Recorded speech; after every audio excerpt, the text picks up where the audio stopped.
հաղթանակը այնքան ժամանակ, որքան անհրաժեշտ կլինի նոր հաղթանակներ կերտելու համար եւ ազատվելու այն չարիքից, որի համար մղվել է նաեւ մեծ հայրենական պատերազմը։ Շնորհակալ եմ։ Դիկի Մկրտչյան, հաստորեն մեր պապերը կողքի են կրվել։ Ձեր տազիկի եղբայրն է Կերչում նահատակվել, իմ պապիկի եղբայրը Վաղինակ Ավագյանը եւս Կերչում նահատակվել է, բայց փառք Աստծո պապիկս մասնակցել է Ստալինգրադի ճակատամարտին, բարով խելով վերադարձել է տուն, դեռ որ չվերադառնար, ես էլ այսօր դեսել չէի։ Դրանը տևում է Ազգային ժողովի հանրապետական պատգամավոր, պատիվ ունեմ խմբակցության քարտուղար, հարգելի պարոն Տիգրան Աբրահամյանին ողջույնի խոսք ասելու համար։ Նախապատրաստվի Հայաստանի Հանրապետական Կուսակցության գործադիր մամլի անդամ, քարոզչական հանձնաժողովի նախագահ, հարգելի պարոն Արտակ Զաքարյանը։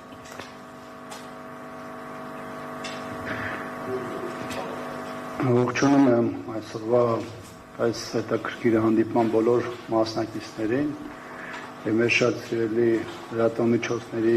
գործընկերներին շաբաթօրով այս միջոցառումը լուսաբանելու համար։ Պարոն Շահրամազանով մենք բնականաբար սիրով գիտություն ենք ընդունում ձեր առաջարկը եւ կարեւորելով ոչ միայն մեր հաղթանակի 80-ամյակի նշումը, այլ առհասարակ սրա հետ կապված այն ինստիտուցիոնալ ողջ հիշողությունը, որը մեր հայրենիքի եւ մեր ժողովրդի պատմության մի կարևոր հատվածն է կազմում,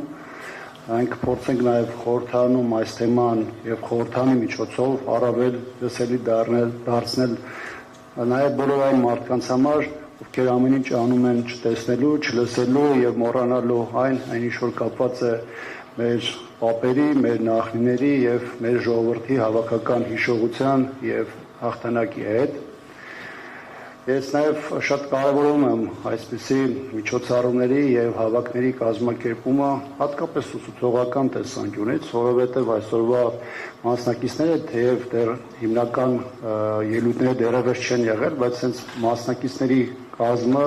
ինքնին ցույց է տալիս այս հավաքի կարևորությունը եւ բարձր կշիռը։ Իմ կողմից շատ հարգված մարդիկ են, գիտնականներ են, ուսումնասիրողներ են, որոնք երկար ժամանակ ոչ միայն բարձր են պահել մեր Հայաստանի այս ժողովրդի պատիվը եւ արժանապատվությունը ամենատարբեր հարթակներում, այլ նաեւ հնարավորություն են տվել մեր բազմաթիվ սերունդերին կրթվելու, զարգանալու, սեփական պատմությունը ճանաչելու եւ նաեւ դրա հիման վրա առաջնորդվելու։ Նաեւ շատ կարեւորում եմ այն հանգամանքը, որ դուք հենց ձեր ելույթի սկզբում հիշատակեցիք անվանի մեր մարշալների եւ նաեւ նրանց ցակումնաբանության տեսանկյունից, որովհետեւ շատ ժամանակ կարող է տպավորություն ստանալ, որ Հայաստանում քաղաքական իշխող ուժը մեր պատմությունը ջնջելու կամ սեփական պատկերացումներով խմբագրելու ճանապարհին փորձում է ներկայացնել առհասարակ կամ ջնջել հիշողությունից մարդկային հանգամանքը, որ Արցախ ենք ունեցել, հայկական Արցախ ենք ունեցել, կամ Արցախում փորձում են ջնջել բոլոր այն մարդկանց կենսագրությունները, որոնք հայ ժողովրդին հաղթանակ են պարգևել, պայքարի եւ դիմադրության տարբեր ճակատներում մարտեր են ղեկավարել եւ բնականաբար սա տեղի ունենում այսօրվա այս իրողությունների, ցավոք այդ հասկանալի իրողությունների տրամաբանության ներքո։ Եվս մեկ անգամ շնորհակալություն եմ հայտնում ձեզ, նաեւ այսօրվա հավաքի բոլոր մասնակիցներին, մեր ժողովրդի հաղթանակի մասին եւս մեկ առիթով խոսելուց, որովհետեւ այստեղ հավաքված մարդիկ ամենատարբեր ամբիոնները, խոսափողները, հարթակները մշտապես էլ օգտագործում են այս ամենի մասին խոսելու, բայց այս խորհրդանշական օրը, երբ որ մենք հավաքվել ենք նշելու հայերենական պատերազմում հաղթանակի 80-ամյակը, սա եւս մեկ առիթ է այս ամենի մասին խորհելու եւ մեր ապագայի պլանների հետ այդ դիմադրողականությունը պայքարի մթնոլորտը կապելու համար։ Շնորհակալություն։ Մենք ենք շնորհակալ պարոն Աբրահամյան, շատ ճիշտ նշեցիք, որ այսօր մեր միջոցառմանը մասնակցում են անվանի գիտնականներ, ուզում եմ լրատվամիջոցները եւ մեր երիտասարդները եւ մեր հանրությանը եւս մեկ անգամ տեղեկացնել, որ մեզ հետ է այսօր պատմական գիտությունների դոկտոր, պրոֆեսոր պարոն Էդիկ Մինասյանը, պատմական գիտությունների դոկտոր իմ լավ ընկեր, ճնաս պարոն Մինասյանը լիմավակ ընկերն է, Խաչատուր Ստեփանյանը, պատմական գիտությունների տեխնացու Ավագ Հարությունյանը, պատմական գիտությունների տեխնացու իմ Հայազատ ֆակուլտետի դեկան Էդգար Հովհաննիսյանը, պարոն Արիստակեսյանը եւ մեր ընկերները։ Ես ողջունում եմ, ուզում եմ լրատվամիջոցներին, որ ֆիքսեք, որ Հայաստանի Հանրապետական կուսակցության падգամավորները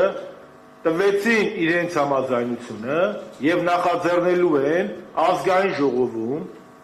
ազգային ժողովի պաշտոնական հայտարարության ընդունում գործընթաց են սկսելու 80-ամյակի, մեծ հաղթանակի 80-ամյակի արդիվ։ Սա շատ կարևոր գործընթաց է, շատ կարևոր։ Հələ տեսնենք կապիտուլյանտները ինչպես կարձագանքեն հանրապետական падգամավորների այս նախաձեռնությանը։ Սա էլ ոչ կուսակցական նախաձեռնությունն է, ոչ քաղաքական է, սա արժեքային է, քաղաքակրթական է եւ մեր պատմական ժառանգությանը տեր կանգնելու նախաձեռնությունն է։ Շնորհակալություն պարոն Աբրահամյան եւ ձեզ եւ պարոն Մամիջյանի, ես նրա հետ խոսել եմ եւ Տիկին Մկրտչյան ձեզ եւ պարոն Մարգարյանին, որ դուք նախաձեռնելու եք ազգային ժողովում այդ գործընթացը։ Ինչ վերաբերում է Արցախահայությանը, դուք ձեր խոսքում նշեցիք Արցախահայության մասին, Արցախահայության մասնակցությունը ոչ միայն հայնական մեծ պատերազմի օրերին է եղել հերոսական, այլև առաջին հանրապետությունը ծնունդ է Արցախահայության պայքարի։ 1918 թվականի Սարդարապատում նույն Մարշալ Բաղրամյանն այն ժամանակ կռվում էր, բայց Սարդարապատում բեկումնային եղավ Արցախյան զորամիավորման մասնակցությունը։ Եթե Դանիել Բեկ-Փիրումյանն ու Պողոս Բեկ-Փիրումյանը չլինեին, դեռ մեծ հարցական է, հա ժողովուրդը Սարդարապատում կհաղթեր, թե չէ։ Եվ այդ որ ապուշաբար խոսում են Արցախը ադրբեջանական ա եղել, Արցախահայությունը բեռ են իրանց ուղեղային այդ ապուշ մտածողությամբ։ Արցախահայությունը հայ ժողովրդի համար համապետական, համազգային, բոլոր ճակատամարտերում եղել է առաջնագծում եւ կրկնում եմ, Սարդարապատի հաղթանակը, պարոն Արիստակեսյանը թույլ չի տա ստեմ, Սարդարապատի 1918 թվականի մայիսյան հաղթանակը անհնար էր առանց Արցախահայության, Արցախյան գնդի եւ Դանիել Բեկ-Փիրումյան եւ Պողոս Բեկ-Փիրումյան ազգային հերոս զորավարների հերոսական մասնակցության։ Սա եւ խոսքը տալիս եմ Արցախցի մեր եղբայր պարոն Արտակ Զաքարյանին, գործադիր մարմնի անդամ, քարոզչական հանձնաժողովի նախագահ։ Շնորհակալություն, հարգելի բարեկամներ, հարգելի մասնակիցներ, ես